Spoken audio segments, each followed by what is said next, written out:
J'ai récemment reçu une question de l'une de mes abonnés qui demandait en commentaire à savoir comment est-ce que je gère les impôts en ce qui concerne mon appartement meublé, vu que l'appartement est au Cameroun et moi-même je vis en Allemagne. La question était tellement pertinente parce que autour de moi, on a déjà eu à me poser cette question quelques fois, mais cette question était vraiment bien structurée et bien posée de telle en sorte que ça m'a vraiment permis de comprendre la préoccupation de plusieurs personnes qui sont lancées dans l'appartement meublé et qui pourraient paniquer si jamais Airbnb vient leur demander des informations en ce qui concerne leur impôt ou alors leur déclaration d'impôt. C'est donc la raison de la vidéo d'aujourd'hui où je vais te dire qui est concerné par la déclaration d'impôt sur Airbnb lorsqu'on fait son appartement meublé, peu importe en Europe ou en Afrique. En quoi est-ce que cela consiste? En quoi est-ce que consiste la déclaration d'impôt sur la plateforme Airbnb? Et enfin, comment contourner tout cela? Regardez cette vidéo jusqu'à la fin parce qu'il est important de bien comprendre, tous les paramètres qui entrent en jeu sur cette thématique-là pour ne pas se voir comme ça, en fin de compte, être banni de Airbnb après des mois d'expérience, tout simplement parce qu'on a mal entré une donnée ou alors on n'a tout simplement pas entré une donnée.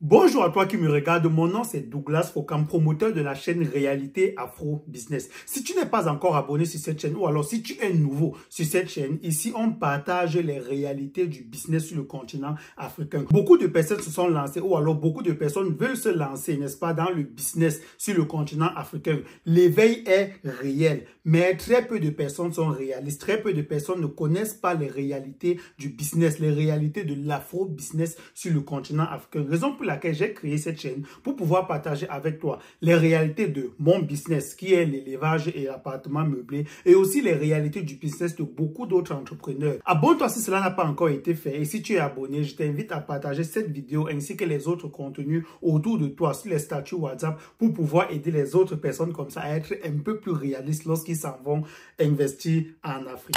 L'un des domaines justement où les gens partent se lancer aveuglement, c'est l'élevage. Beaucoup de personnes ne se lancent pas, n'est-ce pas, en élevage parce qu'ils se disent que c'est trop compliqué, ce qui est vrai, et ils n'ont tout simplement pas la clé du succès. De l'autre côté, plusieurs personnes partent se lancer les yeux fermés en espérant seulement avoir un peu de chance, que leur bête ne soit pas attaquée par la peste, par des maladies, et aussi que leur bête ne consomme pas beaucoup trop d'aliments, donc qu'ils soient capables de nourrir leur bête. Et c'est comme ça qu'en fin de compte, ils vont se voir faire un élevage de 1 an, 2 ans, 3 ans, sans vraiment réellement gagner de l'argent avec cette activité-là. J'ai décidé de mettre stop à toutes ces histoires-là et de créer une formation qui va te permettre non seulement de pouvoir suivre ta ferme, normalement gagner de l'argent avec, mais aussi la formation va te permettre de suivre ta ferme à distance. Sous la barre de description, tu vas trouver le lien qui va te mener vers la formation. Le premier module est gratuit et on est encore en promotion. La promotion va jusqu'au 8 décembre. Il suffit juste d'entrer le code promo POR et tu vas avoir 30%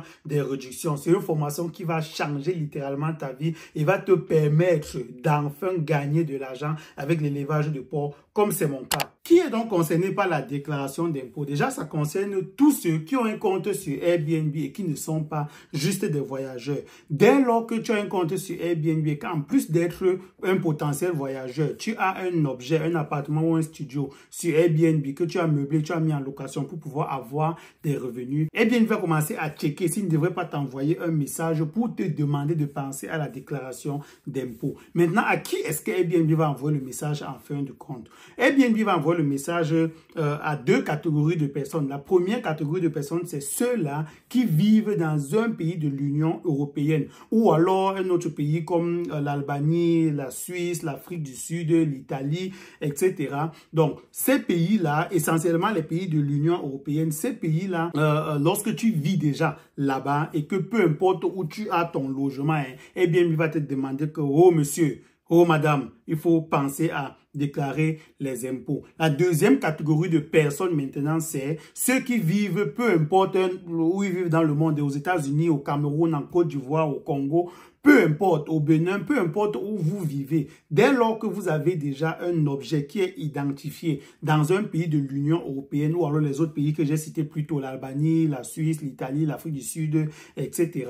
Dès lors que vous avez déjà votre logement dans ces pays-là, Airbnb va vous demander de vous mettre en règle, n'est-ce pas, en déclarant normalement vos impôts. La liste des pays dont je viens de citer, je vais vous mettre encore la photo en screenshot pour que vous puissiez checker si réellement vous faites partie de ces pays-là. Mais si vous ne faites pas partie de ces pays, camarade, je vais te déconseiller de quitter la vidéo et de dire tout simplement que cela ne me concerne pas. Parce que déjà en 2022, en novembre et décembre 2022, l'Allemagne, le pays dans lequel moi je réside, n'était pas concerné par cette réglementation. En janvier 2023, l'Allemagne a rejoint la liste et l'objectif de Airbnb, c'est que quelque part c'est aussi une obligation pour eux. Hein. Ils sont obligés de couvrir le maximum de pays que possible. Ça veut dire que si tu vis aux États-Unis et tu te dis que tu n'es pas concerné par cela, donc tu veux quitter la vidéo, sache qu'il peut arriver que en janvier 2024, c'est-à-dire dans quelques semaines, il peut arriver que les États-Unis rejoignent la liste et si tu n'es pas au courant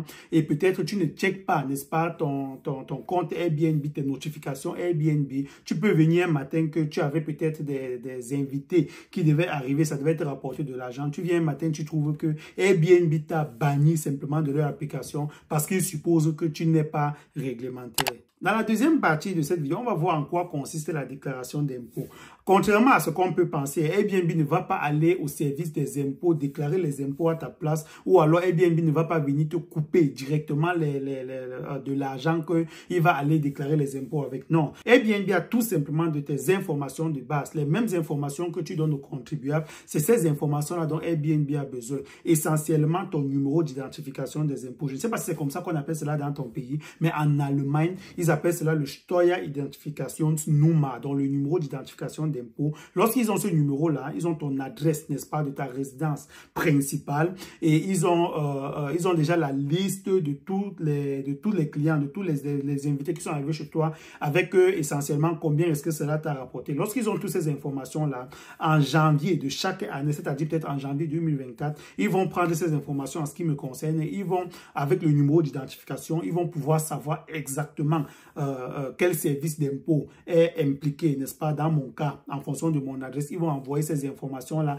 au service des impôts et le service des impôts va directement être au courant que Douglas Fokam qui vit dans tel endroit, en dehors de son salaire, il génère encore des revenus sur Airbnb qui est de tel montant. Et avec ce montant-là, le service d'impôt va être capable de savoir exactement combien je dois payer d'impôts. Ils vont s'attendre à ce que moi, je vienne leur déclarer ces impôts-là. Donc, c'est pas à Airbnb, très important, c'est pas à Airbnb de déclarer les impôts pour toi, c'est à toi d'aller vers le service des impôts pour déclarer effectivement les impôts. Dans la troisième partie de cette vidéo, on va voir comment contourner en quelque sorte, n'est-ce pas? Je le dis bien entre guillemets, comment contourner les impôts sur Airbnb. Il n'est pas question ici de louer son appartement au noir. Déjà, je vous le déconseille fortement d'essayer de louer votre appartement au noir parce que ce qui paye sur Airbnb, ta principale force de frappe sur Airbnb, c'est ton expérience.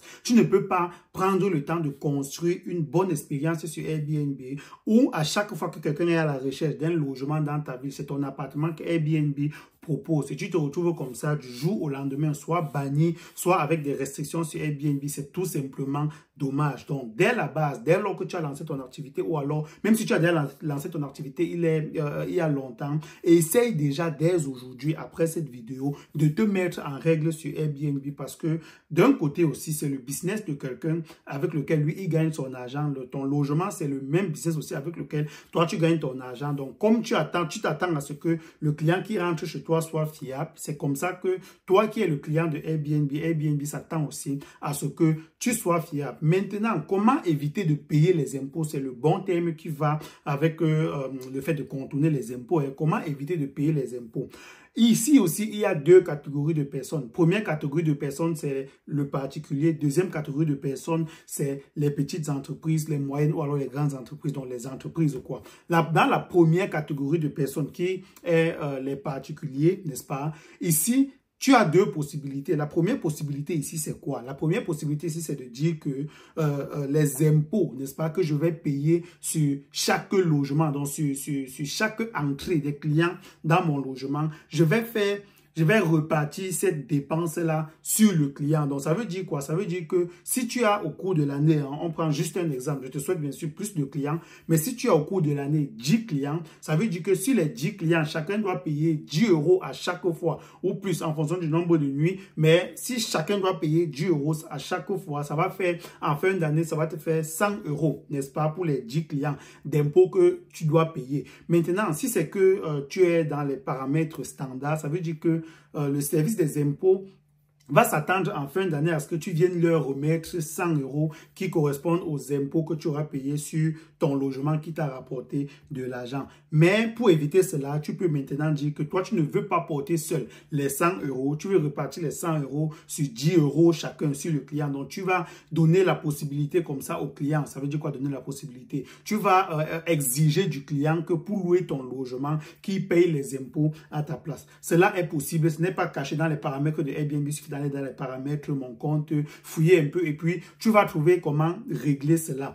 Dès lors que tu as fait cela, il faudrait aussi faire attention à ce qui concerne ta notoriété, en ce qui concerne le revenu maximal qu'un client t'apporte. Un client ne peut pas venir loger chez toi pour, je dis n'importe quoi, pour un mois et ça va te rapporter 2000 € et sur les 2000 €, peut-être les impôts c'est 200 €. Tu vas remettre ces 200 € là sur la tête du client. Ça ne fait aucun sens. Donc à chaque fois, vérifie ta notoriété et décide ensuite si tu vas faire, si tu vas transférer, n'est-ce pas, les frais d'impôt sur la tête du client. La deuxième possibilité pour le particulier ici, c'est quoi? C'est de ne pas s'inquiéter, c'est de laisser les paramètres standards. Vu qu'il va payer les impôts en fin d'année, vu que de toutes les façons, son logement est déjà signalé au service des impôts, ça veut dire que son logement, son activité qui lui rapporte de l'argent est officielle aux yeux de l'État, aux yeux du service des impôts. Et si tu es salarié et qu'à la fin de chaque année, tu dois déclarer des impôts, n'est-ce pas? Si c'est que les contribuables te coupent, disons, 20 000 €, un exemple, 20 000 € d'impôts par an, tu as la possibilité sur ces 20 000 € là de leur dire, hey, tenez, j'ai mon appartement, n'est-ce pas, mon second appartement que vous connaissez, où je paye mes impôts, mais pour pouvoir avoir des revenus avec cet appartement-là, jusqu'à vous payer des impôts, j'ai dû meubler l'appartement, voici les factures, voici ce que cela m'a coûté. Et ils vont donc comme ça prélever cela dans tes impôts et te rembourser une partie. Très important. Donc, ce sont les deux possibilités que tu as, n'est-ce pas, en tant que particulier. Maintenant, en tant qu'entreprise, ça c'est ce que je conseille, n'est-ce pas, mais il faut à tout prix vérifier si tu as le droit, si tu as la possibilité de créer une petite entreprise, parce que tout dépend de ton titre de séjour, peu importe le pays de l'Occident dans lequel tu te trouves, tout dépend de ton titre de séjour. Si ton titre de séjour te permet de créer une petite entreprise que tu vas pouvoir comme ça associer à ton Airbnb, ce sera vraiment top, ce sera l'idéal. Parce qu'en créant l'entreprise, tu ne payes automatiquement pas d'impôt. Ça veut dire quoi, automatiquement pas d'impôt? Quand tu crées une petite entreprise, tu as un montant que tu ne dois pas dépasser durant l'année. En Allemagne, par exemple, actuellement en 2023, ce montant-là est de 23 000 et quelques euros. Si tu n'as pas dépassé les 23 000 € avec ton appartement meublé durant toute l'année, tu ne payes absolument pas d'impôt. Cette Airbnb va demander les informations, n'est-ce pas, en ce qui concerne ton entreprise et les impôts pour pouvoir comme ça transférer au service des impôts. Mais si jamais tu ne dépasses pas les 23 000 €, pour le cas de l'Allemagne, tu peux vérifier dans ton pays, tu n'es pas obligé de payer les impôts. Maintenant, si tu dois payer des impôts parce que tu as dépassé les 23 000 €, c'est tout le bien que je te souhaite. Si tu dois payer les impôts dans ce cas-là, qu'est-ce que tu fais? Vu que ton entreprise a une certaine comptabilité, les frais d'entretien, c'est-à-dire tout ce que tu as dû acheter pour entretenir et ton logement et ton client, tu vas faire entrer tout cela dans ta comptabilité et tu vas pouvoir déduire cela des impôts. Donc, il est possible que même à la fin d'année, en tant qu'entreprise, même si tu as dépassé ce seuil de 23 000 €, avec les dépenses qui vont avec, n'est-ce pas, qui vont avec l'entretien d'un appartement, l'ameublement et tout, avec ces dépenses-là, tu te retrouves en fin d'année à ne pas payer absolument aucun impôt. Donc, c'est l'avantage que tu as en tant qu'entreprise. Donc, en conclusion, peu importe l'endroit où tu vis dans le monde, dès lors que ton logement est dans un pays de l'Union européenne ou alors les autres pays dont j'ai cité, ou alors vice-versa, toi, tu vis dans ces pays-là et ton logement est dans un autre pays du monde, tu es appelé à déclarer tes impôts, tu es appelé à donner les informations en ce qui concerne tes impôts à Airbnb. Ça se passe en 2 étapes. Tu donnes tes informations à Airbnb et sur ce point-là, déjà, à partir de là, Airbnb est safe, n'est-ce pas? Et maintenant, derrière, c'est à toi d'aller déclarer tes impôts. Donc là, quand tu vas déclarer tes impôts, c'est la 2e étape. Donc si tu fais cela chaque année, tu n'auras normalement pas de problème avec Airbnb. J'espère que cette vidéo t'a été utile. À la prochaine dans une nouvelle vidéo sur Réalité Afro Business. Ciao!